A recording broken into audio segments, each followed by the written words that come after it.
Bonjour à tous. Déjà, je vais dire merci d'être là. Ça fait plaisir de voir autant de monde rassemblé autour du sujet de l'automatisation. Et moi, aujourd'hui, je vais vous parler de sujets qui ressemblent pas mal à ce qu'on s'est dit sur les deux premières interventions. Donc, je suis assez content parce que le débat qu'on a voulu amener aujourd'hui visiblement fait parler. Moi, je vais essayer de rentrer dans un peu plus de concret, et c'est très bien parce qu'on a une petite introduction sur le pourquoi, sur l'approche. Et l'idée là, c'est de vous partager une vision un peu plus précise de la façon dont nous, on voit une plateforme d'automatisation assez classique, en parlant plutôt de fonctions et de rôles, et de mettre en lumière l'endroit ou les endroits dans lesquels une solution contrôleur SDN peut venir avoir une action ou être utilisée, un peu comme le disait juste avant mon prédécesseur, pour optimiser la façon dont on va développer les choses. Donc on va essayer de construire ensemble une vision assez générique de ce à quoi peut ressembler une plateforme d'automatisation.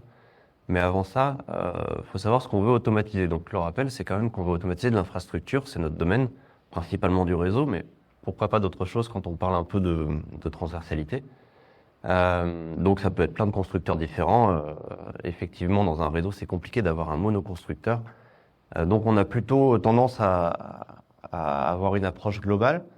Et le sujet du SDN, c'est que ces infrastructures-là, nativement ou naturellement, elles peuvent être pilotées par une espèce d'intelligence centrale, on va dire, un contrôleur. Donc là-dedans, on peut retrouver plein de technos. Alors effectivement, comme le disait mon prédécesseur, on a quelques technos un peu fantasques sur lesquels on a pu avoir quelques rêves il y a quelques années, mais au final, en France en tout cas, on a plutôt tendance à ramener le SDN sous l'étiquette de équipement contrôlé. Donc ça va être du SD-LAN, SD-WAN, SD Data Center, etc., avec tous les contrôleurs qu'on connaît des constructeurs, du Cloud Vision, du Central, de la PIC, etc. Et puis des consoles d'administration de firewall, ce genre de choses, même des consoles d'administration d'environnement cloud. Tout ça, finalement, c'est des outils de management qui font déjà pas mal d'opérations d'automatisation et sur lesquels on va se poser la question de quels sont les endroits dans lesquels elles peuvent avoir un sens. Donc en général, quand on commence à construire une plateforme d'automatisation, on a 3 briques socles, on va dire, qui la constituent. Donc je vous ai mis quelques exemples d'éditeurs ou de solutions du marché qui peuvent remplir ces fonctions-là. La première, c'est, on va dire, le moteur d'automatisation. C'est en fait ce qui va nous permettre de, à la fois, interagir avec l'infrastructure, venir se connecter, venir collecter de la donnée ou pousser des instructions, et puis éventuellement faire de la compilation, du calcul, comparaison de données, etc., pour faire de la conformité, ce genre de choses. Et au final, ce moteur, il fait juste marcher quelque chose, mais il faut bien qu'il vienne chercher une information à pousser. Qu'est-ce qu'on veut pousser sur l'infrastructure? On veut pousser une instruction, un changement à faire, un standard, une exception à pousser, un mouvement à insuffler. Et là, on va retrouver la notion de source d'intention. L'idée de la source d'intention, c'est justement de stocker de manière programmatique, donc en tout cas interrogeable par un script, une automatisation, notre consigne. Comment doit être le port? Où doit être ce VLAN?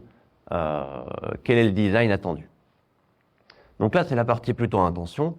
Et en face de ça, on va retrouver l'état opérationnel, à savoir ce qui se passe réellement sur le terrain. Parce que c'est pas parce que je veux que le VLAN 3 ce soit celui des utilisateurs que forcément celui qui a poussé la configuration sur mon switch a bien pensé que le 3 c'était le VLAN user. Donc l'idée, c'est de pouvoir avoir un pendant de ce qu'on a en tête quand on fait notre design, quand on fait notre ingénierie, mais de regarder ce qui se passe réellement sur notre réseau. Donc on peut avoir des états de configuration, mais aussi des états de fonctionnement, et là on va rejoindre les notions d'observabilité dont on parlait tout à l'heure, avec plutôt l'état de performance, de disponibilité, etc. Et l'idée, c'est avec ces 3 briques-là, de pouvoir faire en sorte de piloter notre infrastructure et en même temps de savoir où on en est, savoir comment elle bouge, savoir comment elle réagit et savoir si le changement qu'on a voulu pousser, il est effectivement poussé ou pas. Et là, on va retrouver des choses qu'on a abordées dans la première rencontre autour des drifts, et notamment de gérer le minimum de drift possible entre notre intention et la réalité. Donc là, déjà, à ce niveau-là, sur ces 3 fonctions primaires, on va dire, d'une brique d'automatisation, d'une plateforme d'automatisation, on peut avoir un rôle à jouer côté contrôleur. Puisque, typiquement, un contrôleur SDN, un contrôleur SD-WAN, SD-LAN, c'est typiquement dans ces fonctions de base de pouvoir déployer un changement sur l'ensemble de la fabrique ou de pouvoir scheduler un déploiement ou un upgrade. Donc, là où on va rejoindre nos discussions précédentes, c'est est-ce que ça vaut le coup que moi, entreprise qui fait des vêtements ou de l'essence, est-ce que j'ai intérêt à redévelopper quelque chose qui est capable de pousser un upgrade sur mon équipement si mon contrôleur le fait déjà? Voilà, c'est des choses qu'il faut effectivement se poser. Sur l'état opérationnel, on a nos contrôleurs qui nous donnent quand même un état de santé assez important sur l'ensemble du parc, qui sont capables de collecter des métriques, qui sont capables de collecter aussi des données d'état. Est-ce que le port est up, down? Est-ce que le switch est en ligne ou pas? Quel est le terminal qui est connecté sur tel ou tel port? Quels sont finalement les utilisateurs de mon réseau? Tout ça, c'est des choses qu'on est capable de récupérer à partir d'un contrôleur SD-WAN ou SDN ou data center. Donc ça, c'est des choses qu'il faut se poser aussi comme question. C'est est-ce que ça vaut le coup que moi, je le redéveloppe ou est-ce que je vais m'appuyer sur le contrôleur et sur les données qui sont déjà disponibles dans le contrôleur pour le faire? Et puis sur la partie intention, on a déjà des choses qu'on peut déclarer dans un contrôleur, un template de configuration qui représente finalement mon intention mais templatée, avec laquelle j'ai plus qu'à mettre quelques variables pour pouvoir ajuster en fonction du site. Mais ça peut aussi être juste l'endroit où on déclare notre parc. À un moment, j'ai besoin de dire que j'ai cette liste de switch qui est censée être sur le terrain. Ça, c'est une intention aussi, une intention en termes d'inventaire. Donc finalement, on va pouvoir stocker différentes informations qui vont faire office d'intention. Et c'est là où il va falloir faire le tri entre ce qu'on veut stocker directement dans notre orchestrateur ou dans notre contrôleur SDN et qui va pousser la configuration et ce qu'on veut stocker éventuellement dans une source externe d'intention. À ça, on va ajouter quelques briques parce que notre plateforme d'automatisation, elle peut aller un peu plus loin que ça. Là, pour l'instant, pour la faire tourner, il faut se connecter à la main, lancer des scripts ou des playbooks Ansible, etc. Donc, on va rajouter 2 briques qui amènent à la fois une partie plutôt stockage.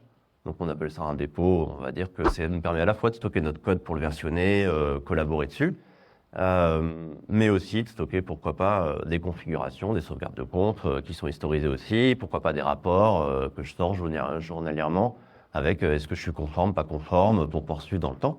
Donc ça, c'est la partie dépôt, et puis on va avoir une partie plus haute qui va être sur l'orchestration. Donc l'idée de l'orchestrateur, c'est de pouvoir dire, plutôt que moi me connecter sur ma machine et de lancer mon playbook ou mon script, finalement, j'ai une plateforme dans laquelle je peux venir déclencher ou programmer un job. Je peux avoir une notion de qui a le droit d'accéder, qui a le droit d'exécuter telle ou telle tâche automatisée, ou alors simplement revenir dans le temps, savoir qui a fait quoi, et permettre à la fois de tracer et de superviser ce qui est fait. Donc là, on va retrouver différents acteurs du marché qui remplissent ces différentes fonctions. Mais au final, notre orchestrateur, notre contrôleur SDN, peut aussi avoir quelques fonctions. Alors évidemment, côté dépôt, lui, il a un stockage local ou un peu déporté, mais en tout cas, intégré au contrôleur, on va pouvoir stocker des informations. Mais au-delà de ça, il va pouvoir fournir des fonctions d'orchestration. Typiquement, quand vous vous connectez sur votre orchestrateur SDR ou WAN, SD-LAN, peu importe, vous avez des droits d'admin, des permissions plus ou moins permissive pour du read-only, du read-write sur certains périmètres, etc. Et puis on peut aussi avoir justement la partie schedule, la partie organisation de déploiement de changements qui vont succéder, etc. Donc on peut créer des petits workflows. Donc finalement, il y a certaines parties de l'orchestration qui peuvent être directement assumées par notre contrôleur. On rajoute 2 briques finales pour arriver à un schéma peut-être un peu complet malgré tout théorique de ce que peut représenter une plateforme d'automatisation, avec d'une part une couche de présentation, parce que notre orchestrateur c'est peut-être un outil un peu technique, mais finalement nos utilisateurs qui veulent déclencher un workflow automatisé de, whitelisting du URL sur le proxy ou un application owner qui veut déployer une infrastructure pour pouvoir faire son développement. Lui, ce qu'il veut, c'est pas se connecter sur un outil technique, c'est se connecter sur l'outil corporate, un ITSM, du ServiceNow, je sais pas. Et puis, quand on a un job qui s'exécute, on a peut-être envie d'avoir le résultat. Donc, j'ai peut-être envie de recevoir un Teams, un mail qui me dit ça s'est bien exécuté, ça s'est mal exécuté, etc. Donc, on va dire que là, on est plutôt l'interface utilisateur-administrateur. Présenter des API pour pouvoir déclencher les jobs, etc. Présenter notre job d'automatisation réseau à nos petits collègues du système ou du cloud, etc.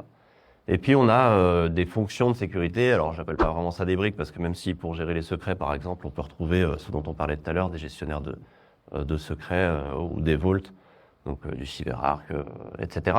Mais il y a aussi tout ce qui est bonne pratique.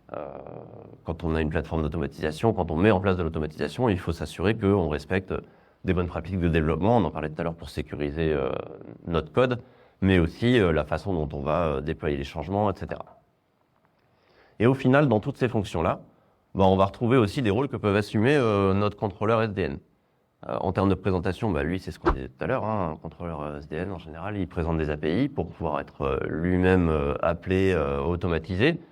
Mais ça nous présente aussi une belle interface graphique, en général, avec des beaux dashboards d'état de santé, de conformité, de configuration, etc.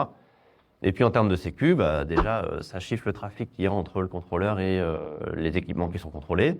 Mais ça peut aussi permettre de détecter des vulnérabilités ou d'autres choses. Donc, il y a déjà des fonctions qui sont assumées aussi ou assurables par notre contrôleur SDN. Au final, si on regarde un peu, il peut être partout, notre contrôleur SDN. En tout cas, il peut assumer des fonctions dans chacun des rôles qu'on va avoir ici conceptualisés dans une plateforme d'automatisation. Donc, la question, elle va rejoindre un petit peu les questions qu'on s'est posées avant. Est-ce que je peux tout faire avec mon contrôleur SDN ou est-ce que finalement il faut que je fasse des choses moi-même? Donc là, l'approche, c'est de se poser les questions. Certaines vont rejoindre ce qui a été dit, mais je trouve que c'est intéressant justement de voir qu'on partage certains avis et ça me fait plaisir. Déjà, est-ce que c'est bien de mélanger mon intention et l'endroit où je vais finalement déployer ma configuration? Est-ce que si dans mon contrôleur SDN, je dis que le VLAN 3 c'est le VLAN user, est-ce que moi-même, en configurant le VLAN 3 user, je me suis pas trompé? Est-ce que mon intention, c'était pas de mettre le VLAN 4? Donc à partir du moment où on collapse, entre guillemets, notre source d'intention et l'endroit où on fait la configuration, on perd cette espèce de troisième œil qui dit, d'un côté, j'ai le design, la conception que j'en ai fait, et de l'autre côté, j'ai la réalisation, comment ça a été implémenté. Et ça me permet de faire de la conformité. À partir du moment où je rassemble les deux, je perds cette capacité à faire de la conformité et donc à détecter des écarts, des drifts, voire des erreurs. Ça me permet aussi, en séparant les deux, d'avoir éventuellement une séparation des responsabilités. Si je fais tout dans mon contrôleur SDN et que j'ai une équipe qui fait plutôt du build ou de l'ingénierie centrale, je vais dire une équipe interne, et puis j'ai un infogérant qui vient déployer les configurations que je lui demande, si j'ai pas d'endroit programmatique dans lequel je peux dire en termes d'IT, moi ce que je veux c'est le VLAN 3 utilisateur, je demande à mon infogérant de déployer le VLAN 3. S'il le fait directement là où je l'ai déclaré, finalement je peux avoir un écart qui se crée et j'ai pas forcément de capacité à challenger ce que fait mon infogérant par rapport à ma consigne. Après, la question du mono-vendeur, multi-vendeur, effectivement, elle est prédominante parce que si je me dis que je m'appuie sur mon contrôleur SDN pour faire toutes ces fonctions-là, mais que ça ne s'applique qu'au WAN ou qu'à cette partie de mon WAN parce que c'est celui qui est utilisé en Asie, mais qu'en Europe j'ai un autre constructeur, ou alors que quand je veux déployer un changement en data center, faut que je fasse à la fois du Cisco et du Forti parce que le VLAN, faut que je déploie sur les deux. À partir de là, je dois soit monter plusieurs plateformes d'automatisation en me disant je monte une plateforme juste pour mon SD-LAN et une plateforme pour gérer tous mes firewalls et après comment je fais le lien entre les deux? Il faut bien quelque chose de méta. Donc là, à partir du moment où on commence à parler multi, il faut effectivement adapter et prendre un pas de recul et faire plutôt du third party entre guillemets. La question de la dépendance aussi, si je mise tout sur mon orchestrateur ou sur mon contrôleur SD-WAN et que dans 2 ans, j'ai mon contrat qui se termine ou mes licences qui augmentent et je veux en changer, finalement tout l'investissement d'automatisation que j'ai fait pendant 2 ans, je vais devoir le refaire sur une potentielle nouvelle brique ou un nouveau constructeur. Donc finalement, la modularité, elle est aussi intéressante, mais c'est vrai aussi quand on fait du non-SDN. Hein. Si je choisis un outil pour faire mon outil opérationnel et que finalement, enlever cette brique et la remplacer par un autre outil, ça fait ma plateforme continue. C'est moins dangereux pour moi en termes de viabilité et de modularité que d'avoir misé sur un seul acteur. Et puis, notre contrôleur, on le disait tout à l'heure, il y a des choses qu'il ne sait pas faire. Donc, il y a bien des choses qu'il va falloir que je fasse moi-même. Donc, à un moment donné, si je mise tout sur mon contrôleur et que j'ai pas de solution sur laquelle je me suis entraîné, formé ou que j'ai éprouvé, dès qu'il ne saura pas faire quelque chose, je me dirais que je suis limité, donc je ne peux pas l'automatiser. Ça peut être acceptable, hein, mais en tout cas, si on veut aller plus loin, ça peut être limitant. Donc, au final, ce qui va se passer, c'est que on va devoir faire des choix, faire une balance, trouver le bon équilibre entre ce qui va me concerner moi, parce que dans mon contexte, j'ai besoin d'adapter la façon dont je gère mes changements à mon organisation et à mes choix de design. Ça vaut le coup que je mette de l'énergie pour effectivement automatiser et scripter et développer. Et puis, ce qui est en face, qui va être plutôt du générique, peut-être du propriétaire, mais est-ce que finalement, moi, j'ai besoin en tant que distributeur de produits laitiers, j'ai n'importe quoi, est-ce que c'est dans mon métier d'automatiser des upgrades de switch Cisco, Arista, peu importe. Finalement, tout le monde le fait. Donc, est-ce que j'ai un intérêt, moi, à mettre de l'énergie sur rendre cette tâche automatisée, alors que, théoriquement, mon orchestrateur ou mon contrôleur SD-WAN le fait pour moi. Maintenant, je vais préférer plutôt, idéalement, mettre de l'énergie dans quelque chose qui est plutôt contextuel à mon périmètre, plutôt que contextuel à ce que Cisco, Aruba et autres peuvent capitaliser autour de tout ça. Donc voilà, la conclusion, c'est que finalement, on a des outils qui nous permettent de gagner du temps, de ne pas redévelopper la roue quand on a d'autres choses à faire, mais malgré tout, il faut garder un peu de recul pour pouvoir avoir ce bon équilibre. Voilà pour moi.